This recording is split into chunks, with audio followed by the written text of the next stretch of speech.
Hi, I'm America Shahri is here.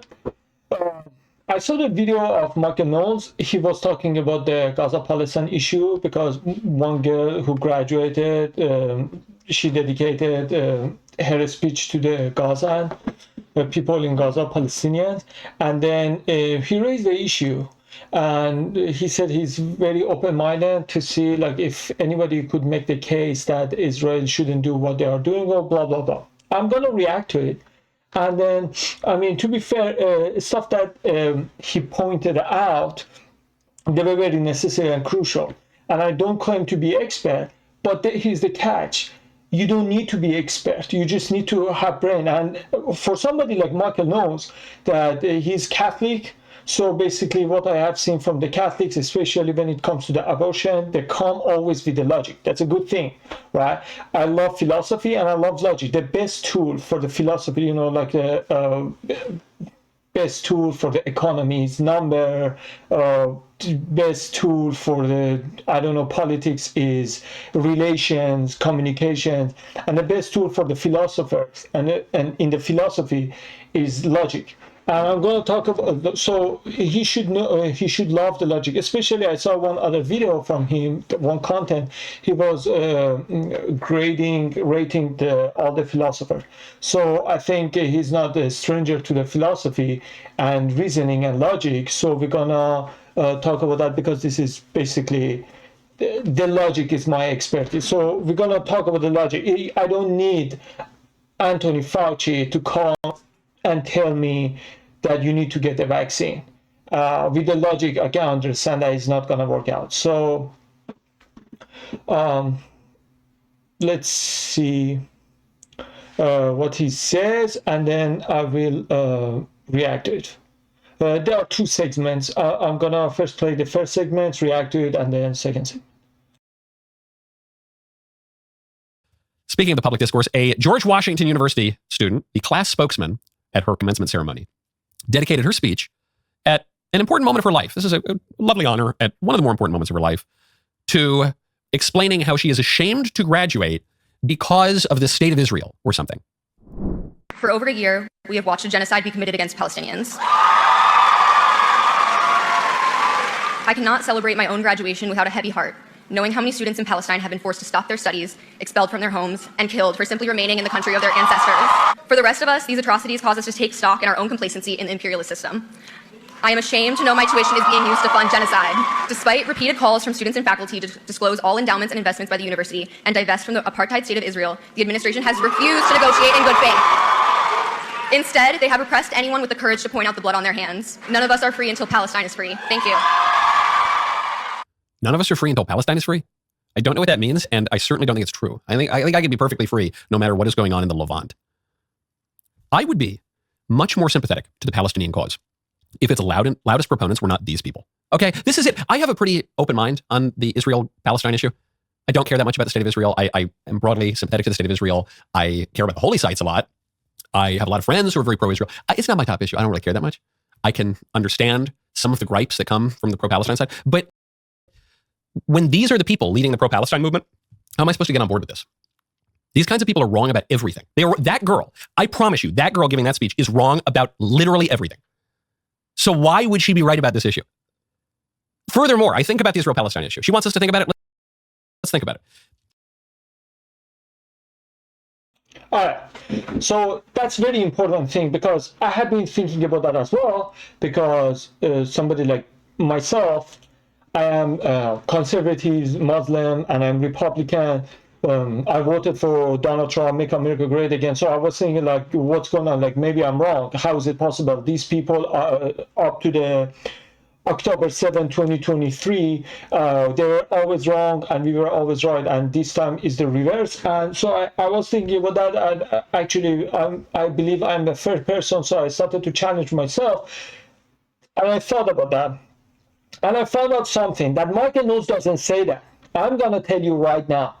He's saying, how is it possible these people have been wrong on every issue, on every matter, but when it comes to Israel-Palestine, they are right, right?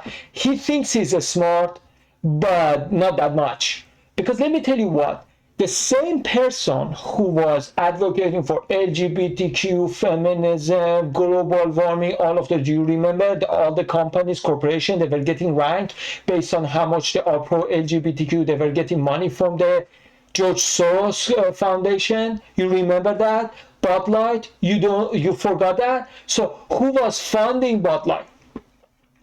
Who was funding all those corporations to say, oh, in the Pride Month you have to have rainbow on your logo, and based on how much you put diversity, DEI or LGBTQ, all those stuff that left is supporting, based on how much you are letting them come to your company, based on that, I'm going to give you money. You remember? The same person, the same foundation is funding these people, right? So now you have to ask yourself, oh, exactly, you made my point. You are saying, oh, this guy was supporting LGBTQ Pride Month or Black Lives Matter, DEI, all of them was funding, and now it's funding them. So it means he is always supporting the bad guy. Well, look, that is what I'm talking about. I believe at this point, I didn't think about that 1 year ago, 2 years ago. Right now, at this point, I believe the Republican Party and Democratic Party are two sides of the same shekel. You know what I mean, right?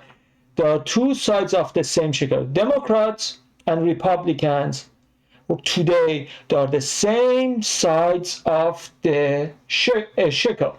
So they're just the same thing. It's just a game. So same group of people, it's the same shekel, just two different sides of it. One support bombing other countries, one support migrating supporting immigrations in here. So it's just a flow. One support destabilizing the country, other one supports getting immigrants from there. Do you understand? So it's just a game. You have to see that. You have to see, like, what's going on. What is George Soros' religion? What does he want? What does he think? In my opinion, call me conspiracy theory, but I think back of the stage, they are all believing the same thing. They are on the same team. Because the coordination, how they are collaborating together, it's just so perfect. It are synced together. You know what I'm saying? Like there is a harmony in here. I bomb them, you get immigration. And like every time, like the good cop, bad cop, you see always after the bad cop, immediately after that good cop come and with a smile. It is just too perfect to say, oh, they don't have any relation together. So that is what I believe. I believe purposefully to undermine what they were saying. So look at them, this group of people, they are supporting them. So there are a group of people, they're loser army. I call them loser army. Whenever they want to discredit any movement, they send them over there. Sometimes they get what they want, sometimes they don't get. Either way, it's win-win. If they get what they want, okay, we send an army of people, like for the Tesla protest. There were the people, I heard that at 12 p.m. everybody left, as if they all got paid. Okay, you go there, you pull up the sign, and then after 12 p.m. you're out of here. And you would see same group of people, they were going to this rally for Kamala. After that, all of them with the GPS, they tracked them, they went to the other rallies. So same group, you are getting paid to protest, you are getting paid to go to the rally. These people are basically part of the army. So I send them. If I get what I want, good. If I don't get, I discredited a whole movement. So either way, it's a win. Because either sides win, in the end, it goes back to the same group of people. So that is my argument for this day. Like that, the best way to discredit what they were saying is basically bring those people who are discredited. Nobody takes feminists seriously today. Nobody takes these people who queer for children serious anymore. Nobody takes global warming. Like the Greta Thunberg, whatever was her name, that's the best person to go to any community to discredit that. So don't expect us to think they are super stupid, to not understand, hey, this character is not very popular, and already she's talking about her expertise is global warming, and already she doesn't know what she's talking about, and people are laughing. Now we want to put a coffee or something around her neck and talk about the politics. So what do you have to do in here? In your place that you are expert on, which is global warming, you don't know what you're talking about, let alone talking about something which you don't have any idea. You don't know even where Palestine is located. So the best person to discredit the people is those. And let's put it in that way. I'm not saying like a false flag, but there is a tactic that if I want to make people not listen to you, I bring some people, save your words, the people who are disliked, nobody like, and say, oh, I see connection. I don't like this guy. This guy is saying same thing as you are saying, so I don't like what you are saying either. I mean, come on. Like, you are trying to be super smart, but you don't understand the game in here. That wasn't to support Palestinian issue. It was to discredit them. Because for me, as an example, for first 5 months, I said, listen, I don't need to know the issue. If Greta Thunberg, if she is taking this side, I'm taking the other side. And then I saw that everybody else is taking like that. I said, hold on a second. What if it was part of the plan? That everybody, because it wasn't only me, everybody else saw it. That moment I started to have serious doubt. I found it suspicious. I said, it's not only me who has this logic, everybody else has it. I'm wondering if they wanted to think like that.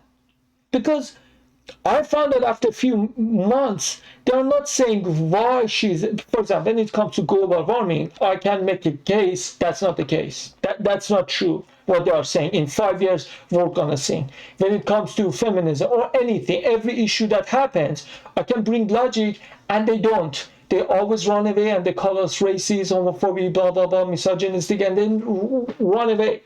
They talk with their feeling. And always I know they are losers because they don't talk with the logic, because they don't have any reason, they don't have any point to make. But when it came to this issue, we took exactly reverse position. We did exactly the opposite. We started to call them, oh, you're anti-Semite, I'm offended, so I'm going to leave the conversation. I said, hold on a second. I thought the loser ones always run away from the debate. And the winners, they come for the debate, for the having conversation. Now we are doing the same thing as they're doing. Now we are saying everything that they were doing to us, now we are doing to them when it comes to the Palestine issue. Did you see what Michael Knowles said? I think this person is wrong on every issue. Anybody makes a case, but this one. That was the point. So nobody listened to anybody else because this group of people made a sense. Plus, I mean, it takes a little soul. You believe in soul. You are against abortion. You believe in soul. So it takes a little soul to say, hey, maybe killing children is not a good idea. Maybe you don't need to be high IQ. Maybe you don't need to be right on every single issue to realize that killing children is not the best idea.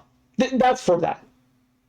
I gave you the conspiracy part, that it's coordinated, it's part of the plan to discredit the movement. And the second thing is, why are you doing the same thing as they were doing to us? Leftists, they were doing to us. To just call us racist and they end the conversation and discredit us, not because of our points, just because of the feeling they have about us. Why are we calling them names? What I haven't seen Republicans or people on the right make a good argument. They are just talking about. I exactly remember in BLM riots in 2020, when I was listening to those people who were justifying what was happening in United States about those protests, looting, rioting, burning everything. I was listening to them, and then what happened was, I saw that all of them, they were repeating same sentences.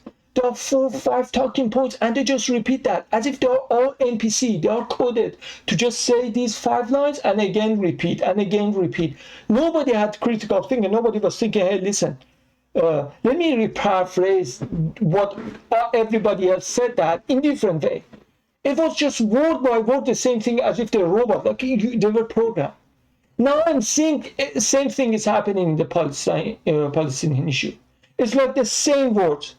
Oh, you are anti-Jew, you're Jew, or anti-Hamas, or you are pro-Hamas, or you are pro this, or you're pro. Are we pro-logic or not? If we are pro-logic when it comes to feminism, LGBTQ, global warming, we have to be pro-logic for that. No. I'm not going to take a vote from this one. Why not? Why not? Do you think if Jesus was in here, would say, oh, you're a prostitute, so I'm not going to talk to you. Oh, you are like drunk, so I'm not going to talk. This is the argument that I always make with Christian, and immediately they start attacking Islam. Oh, you are blah, blah, blah, you're pedo, you're, exactly. Whenever you guys don't have any answer, you start a personal attack. Everybody's like that. The moment that I started to make the point for them, I said, do you think what you are saying right now, you are supporting the killing of children for any cause? Do you think Jesus would support that? Oh, don't talk about my Lord. Who are you to talk? I said, I'm asking you. I'm not talking. I'm asking you. I believe in him as my prophet, as my savior. I'm asking you. Do you think he would do that? Oh, don't talk. And they started to go person ad hominem. But listen, that's for that, basically. Let's see what else he wants to say. I have yet to hear anyone make a persuasive argument that the state of Israel is not justified in going to war against Gaza, and even in continuing the war against Gaza. I sort of wish they wouldn't, because I care about this more from the American national interest, and the longer this war goes on, the more volatility is created, and the greater the risk of the United States being dragged into a war. So from the American perspective, I would kind of like the war to wrap up. But from the Israeli perspective, can someone please explain to me how the war is not justified? That Gaza invaded on October 7th and killed a bunch of people and took hostages.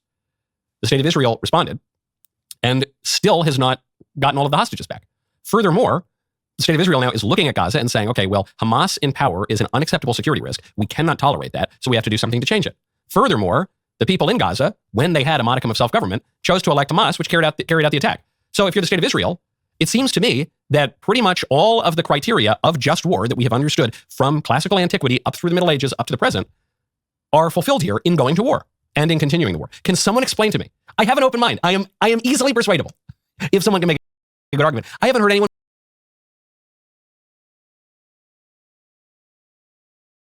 All right, let me see if I can help him with that.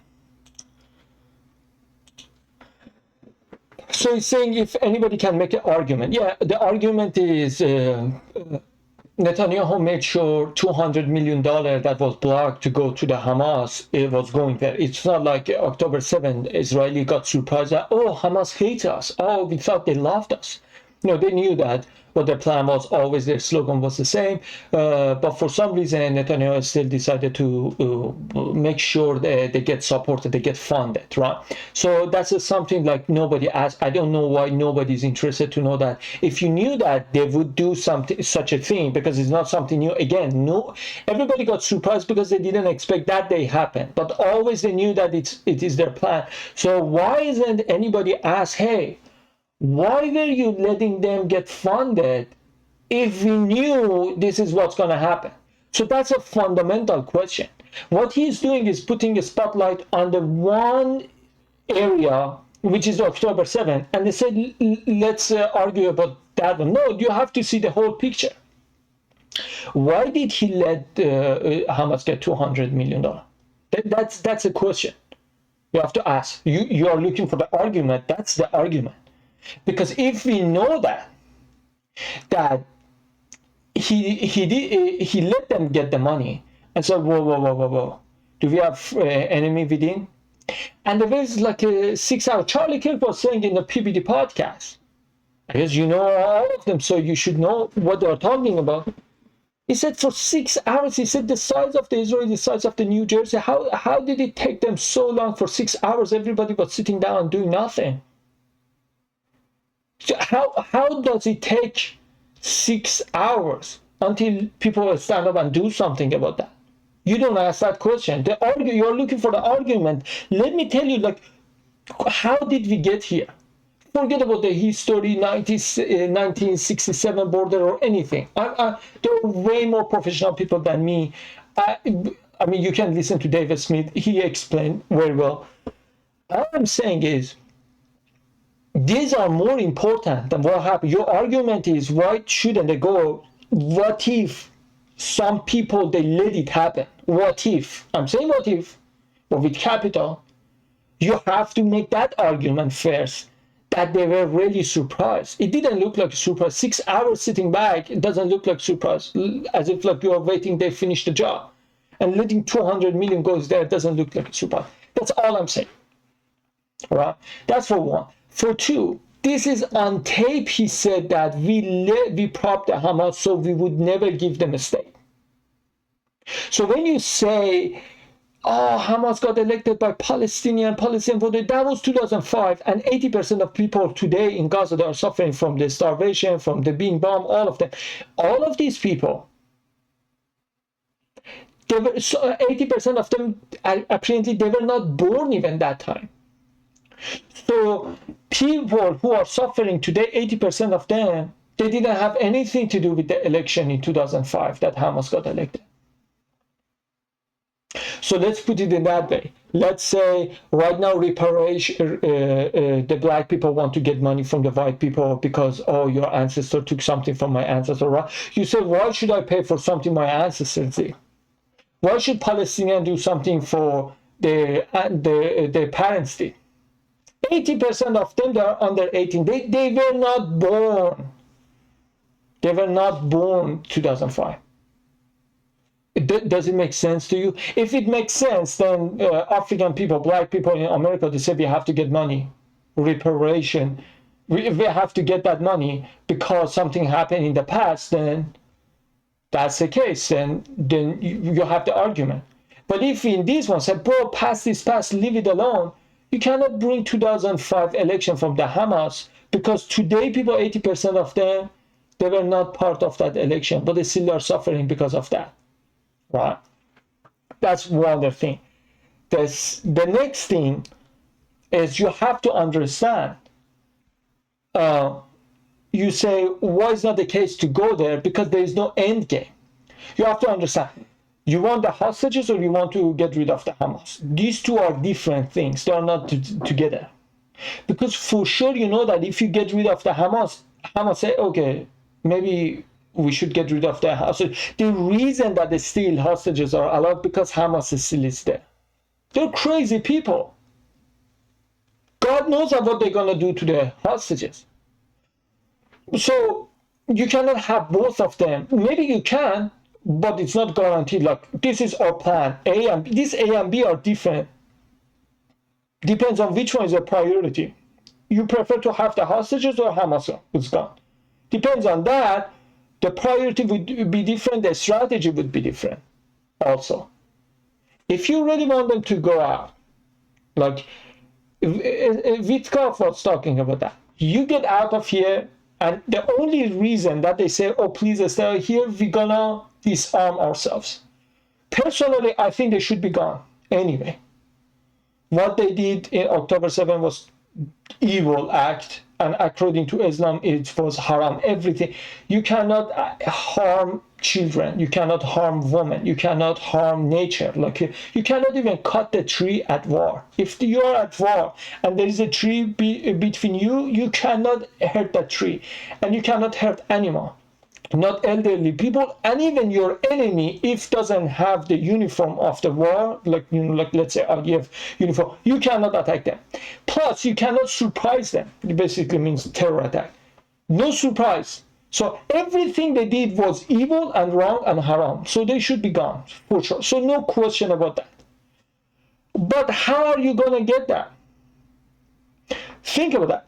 every time that they, I mean, I heard that, I don't know, I cannot confirm that, but I heard that every time they were talking point, the need for Palestinians, the Hamas popularity between Palestinians decreased, because people say, oh, we don't need to have the war, we can just negotiate it. Every time there was no negotiation, their popularity raised up. So they were recruiting more, because after, 2 years, there were 25,000 members, and they still are 25,000 members, because they're recruiting. Oh, you kill, but they recruit more. But every time they were getting close to have the peace deal, They say, we don't want you to, you just make it worse.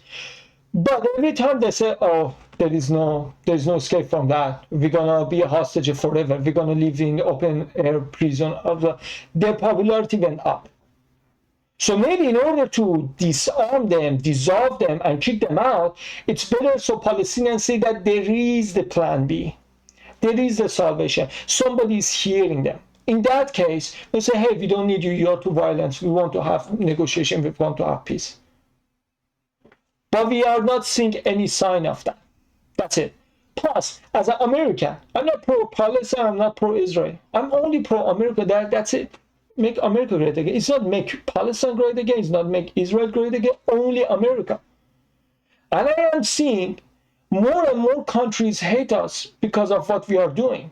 It's not last year. You have to remember, like France, Canada, and England, all three together, they threaten Israel. We want to recognize Palestine as a state. First of all, maybe they should have done that earlier. Maybe they, I don't know if what they waited for. What did it then take? What did take them so long? But this is what they're saying. So whole world is saying. Did you see China? China said, "I don't care about your restrictions.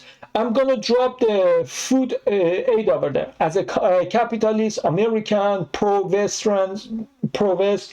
I know that China maybe doesn't care that much about the humanity. Maybe it's part of the propaganda. But still, that was a good deed. They sent the food. They didn't send a gun or anything. They sent the food with all those blockades. And China was doing, and in order to Israel not attack them, they had a couple of jets guarding it. So whole world is telling us day by day our popularity going lower, and when President Trump went to the tariff war, the whole world is getting united against us. And the reason is because what we are doing right now. And whoever hates us, Palestinians, even if they cannot care less about the Palestinians, they can use it as an excuse to hate us. So from American perspective, American standpoint, proud American, I'm saying what we have to do is to get the hell out of there. We have to focus on Greenland and Canada. If we want to go to war, it should be Canada, not any other country.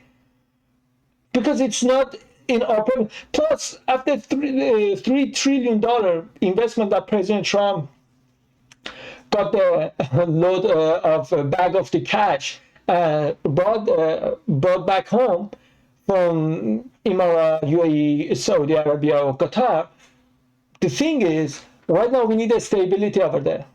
Funding war over there is not going to help us. And actually, they are somehow they are coming to us. Because they say, hey, please, cut that shit, bring it down. We want to have more investment in here. And especially after what we did to European, our Russia-Ukraine conflict, we need money, we need more money. And if we lose the Middle East, we already lost half the way we lost Europe, it's going to be very difficult for us. And China already took over the Africa. We're going to be alone. And already Brazil is going with the BRICS. So it's not helping us. I don't understand, like, what are we doing there? What are we doing in Ukraine? What are we doing in Israel-Palestine? What are we doing anything? And actually, if we don't fund so many of these wars, they're going to go out quickly. So if you're looking for the argument, the first argument is they cannot keep operating those wars, operating in the Gaza, continue the war without our support. So when you are saying what is the argument to what should they do if they cannot go to war? No, they can without our support. Go by yourself. If it happens, then you would see how quickly Israel going to come to the table, and then we would see the peace. So two things. One, it didn't start October 7, and you have to see who propped up the Hamas. And what was the reason? It's already on the tape. He said, so I cannot give them the land. So you can see how it escalated. It's still nothing justifies what happened October 7 at all. Especially if you are Muslim, you cannot attack anybody anybody, especially what happened. No, it's horrible. It was evil, act of evil for sure. But right now, 18 months of what? Just continue war without purpose. Like, you continue the war. Like, what was exactly the same logic as you are using to say that we should stop funding Ukraine, because you said there is no end game in here. Ukraine cannot take those lands back, and they are losing people, and they are running out of soldiers. Exactly. Why? Because there is no end game over there. He says, so we have to stop supporting it. So now you have to make the argument, what is the end game over there to keep going what they are doing while they are not seeing the result. The only thing is happening is damaging the biggest supporter, which is United States, our country. That was, you needed argument, and that was the argument. And I explained it in 2 segments. I hope you like it. And don't forget, like always, as above, so below.